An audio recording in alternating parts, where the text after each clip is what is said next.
오늘도 주님은 우리 성도들을 위로하시고 새 힘과 능력을 주시는 창조주 하나님이십니다.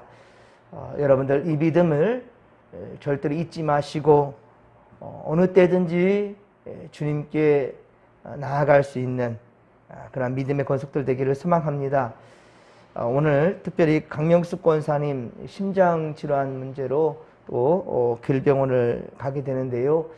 좋은 소식 또 가져올 수 있도록 또 몸도 마음도 강건해질 수 있도록 위에서 기도해 주시기를 부탁드립니다. 우리에게는 참 슬픈 소식인데요. 한경 장로님께서 어젯밤에 하나님의 부름을 받았습니다. 사실 오늘 빈센트 병원에 함께 저와 동행하기로 되어 있었는데 그렇게 안타깝게도 먼저 그렇게 가셨습니다.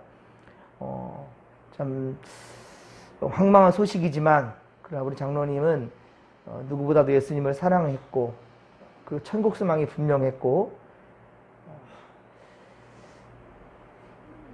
많은 시간 아파하기보다 하나님께서 그 아픔을 거두어 주시고자 좀 일찍 그렇게 모셔가신 것 같습니다.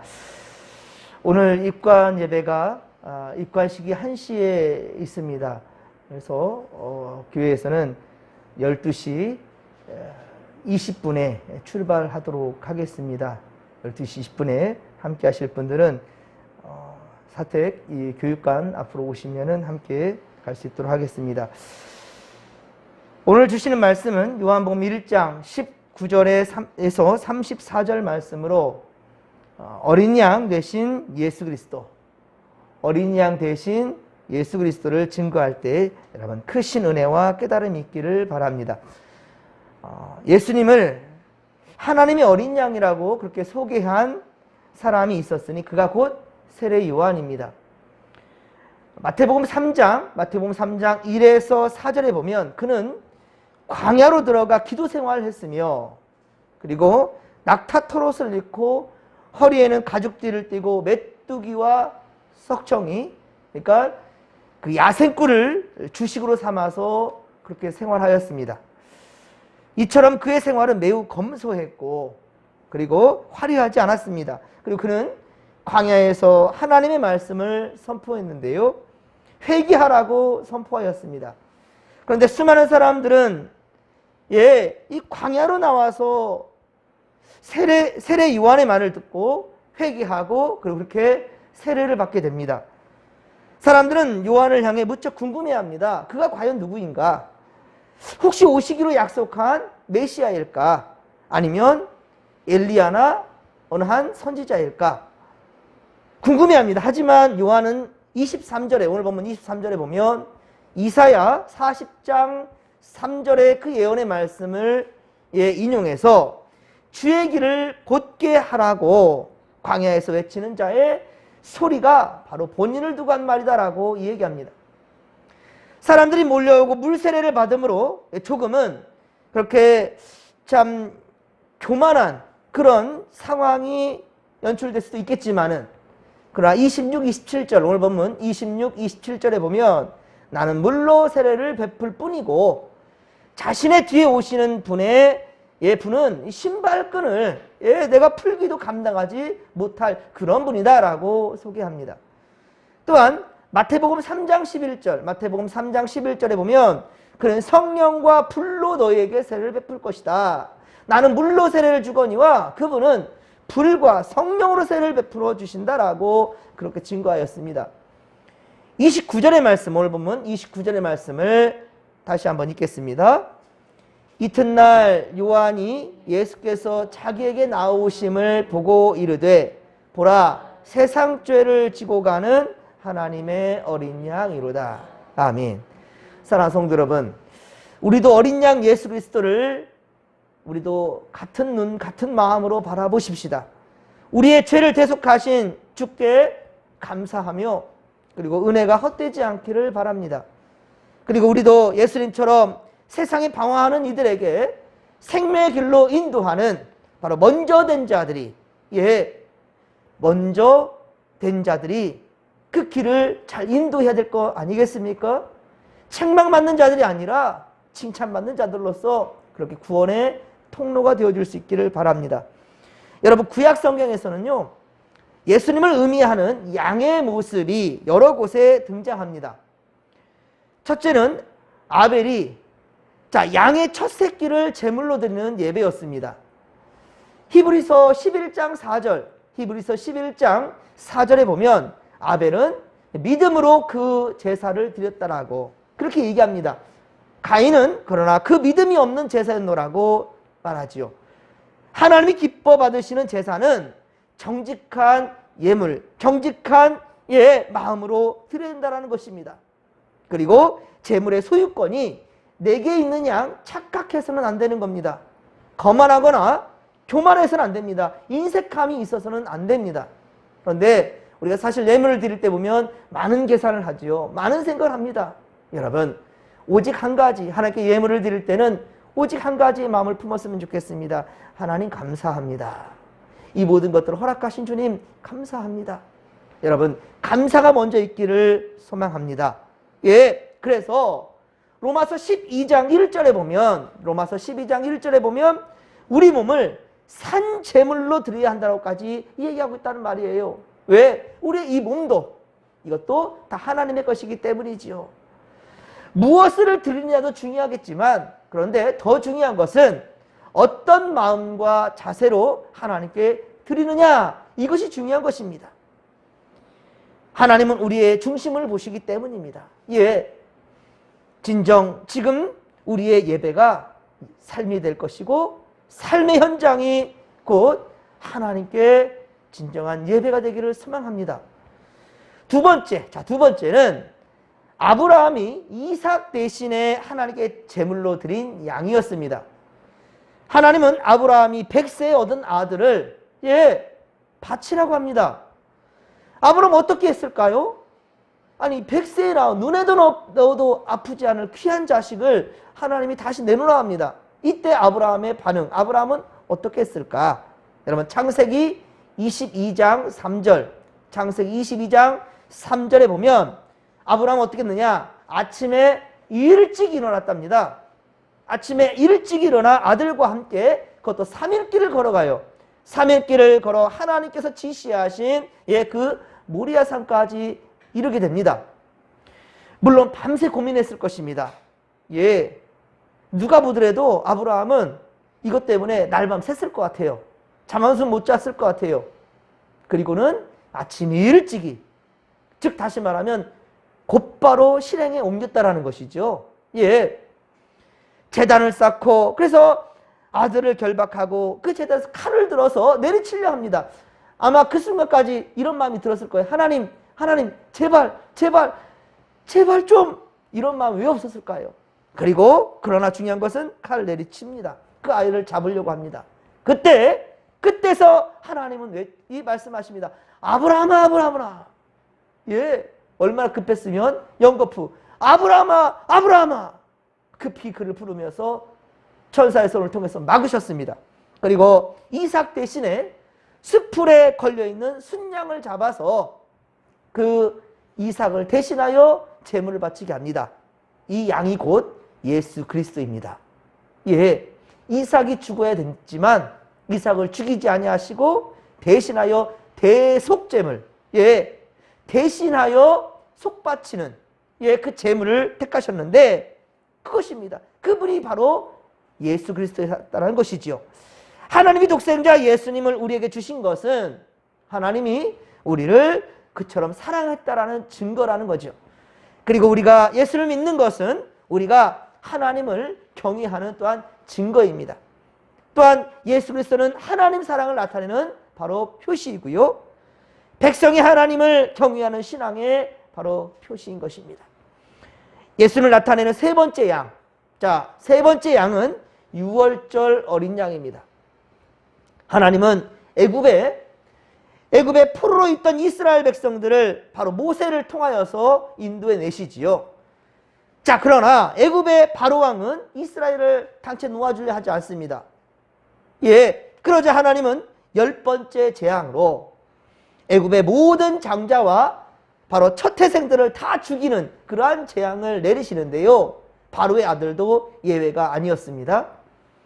이때 애굽에 있는 이스라엘에게는 양을 잡아서 집 문설주에 인방에 피를 바르게 하면, 그 어린 양의 피를 바르게 하면 그 피가 있는 집에는 그대로 죽음이 넘어갔더라. 유월절이다. 6월 넘어갔더라. 죽음이 넘어갔다라는 뜻입니다.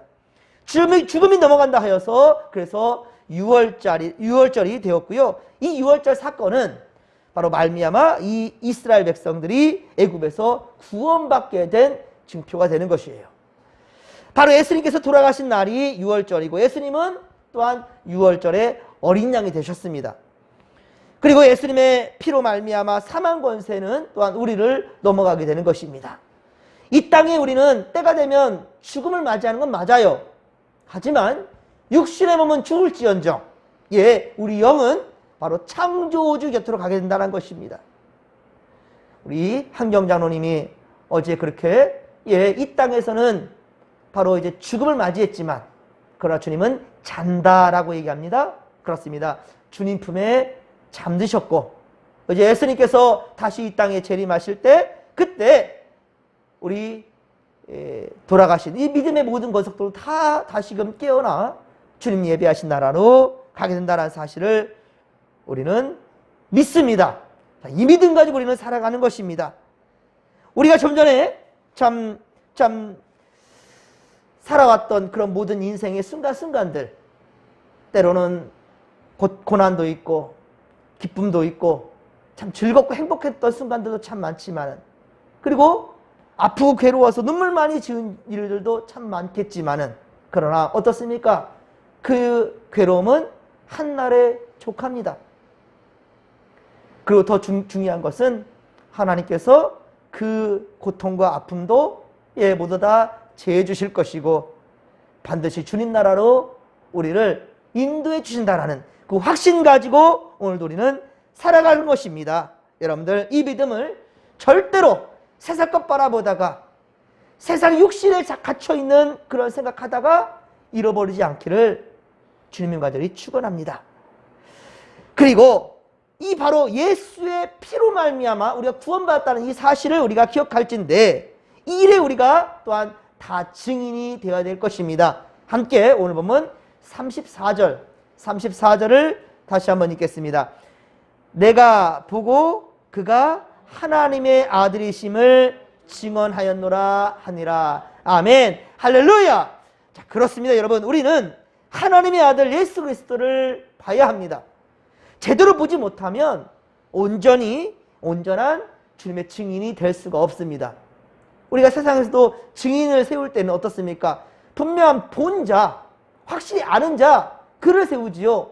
거짓 증언을 했을 때는 그에 합당한 또한 벌을 받게 되지요. 증인이 되려면 분명히 알아야 됩니다. 그렇습니다. 또한 보았다 할지라도 우리의 삶으로 역시 보여주지 않는다면, 우리가 믿음에 대해 우리 예수 그리스도를 온전한 믿음으로 우리가 고백하고 있지만 중요한 것은 우리의 삶으로 예수님이 보여지지 못한다면 우리는 입만 살았고 삶은 거짓인 사기꾼으로 몰릴 수 있습니다. 어찌 그리스도에 대해서 바르게 증언이 될 수가 있겠습니까?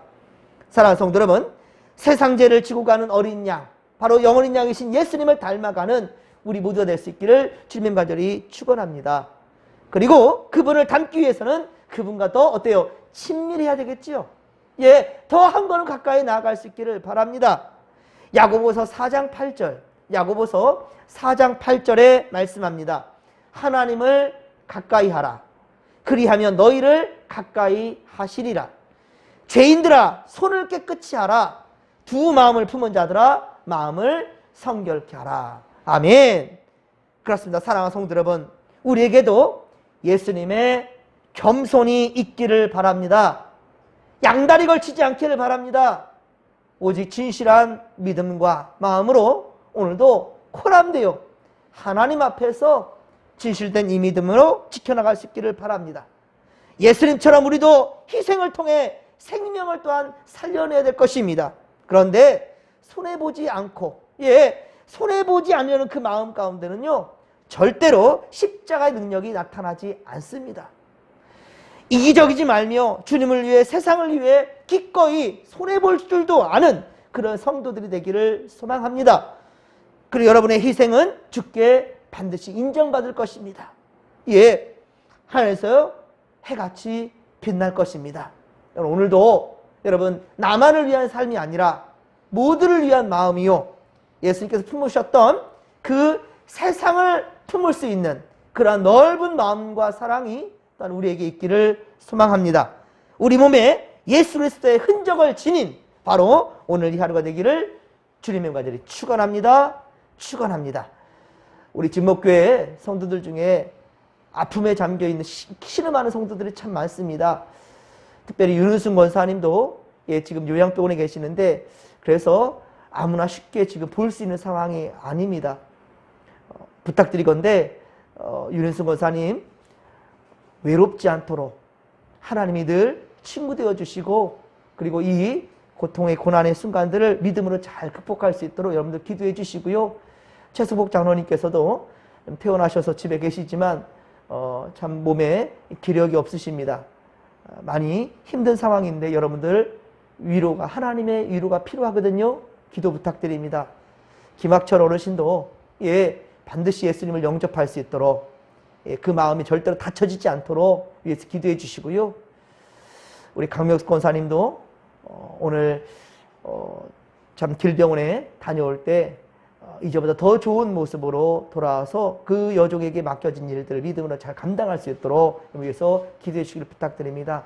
박송자 권사님께서도 교회는 멋지게 리모델링 되었는데 단 한 번도 지금 오시지 못하고 있어요. 꼭 좋은 모습으로 우리와 함께 예배할 그날을 기대하고 또 좋은 날 주님께서 부르실 텐데요. 그때까지 믿음이 잃지 않도록 여러분들 위해서 기도해 주시고, 최영특 집사님, 홍성희 성도님 많이 또한 고통 중에 있습니다. 여러분 정말 하나님께서 은혜 베풀어 주셔서 치료를 받을 수 있도록 지금 많이 경제적으로나 육적으로나 많이 어려운 상황입니다. 이런 모든 어려움의 난관을 잘 극복할 수 있도록, 그리고 무엇보다도 홍성임 성도님이 믿음을 잘 지켜가고 있습니다. 너무 믿음이 예뻐요. 하나님께서 은혜 베풀어 달라고 우리 기도하시고, 또 그 외에도 우리 많은 노년에 있는 성도님들 여러분들 하나님 나라 갈 때까지 믿음 잘 지킬 수 있도록 우리가 중보했으면 좋겠습니다. 오늘 특별히 한시에 있는 우리 한경 장로님 입관식에 좀 쓸쓸한 그러한 시기 되지 않도록 성도님들의 사랑이 필요합니다. 함께 해주셨으면 고맙겠습니다. 자, 이 시간 주여 삼창 부르며 기도하며 나갑니다. 주여, 주여, 주여. 살아계신 하나님 아버지, 주님의 은혜를 구하나이다. 우리 이 세상 살아가는 모든 사람들은 죄 가운데 죽을 수밖에 없었지만은 바로 어린 양 되신 예수 그리스도, 세상 죄를 짊어지고 가는 예수 그리스도, 그분의 십자가 사건이 있었어요. 또한 이것을 우리가 믿음으로 아버지요 고백하고 주를 영접한 자들에게 지금 예비하신 구원, 주여 이것을 우리가 온전히 믿사오니 주여 이 믿음으로 말미암아 우리도 살고 또 이를 알지 못하는 세상 모든 자들에게 우리는 진실된 증인이 되기를 원하나이다. 주여 함께하여 주시옵소서. 우리의 믿음을 어찌하오리까? 이것이 삶에 온전히 나타내야 될 것입니다. 예배가 삶이 되고 삶이 예배가 되는 그런 현장이 될 수 있도록 도와주시고, 그럴 때 세상의 모든 자들을 우리와 함께 더불어서 구원의 길로 인도함을 받을 수 있도록 하나님 도와주시고 함께하여 주시옵소서. 우리 한경 장로님 주님의 부르심을 받았나이다.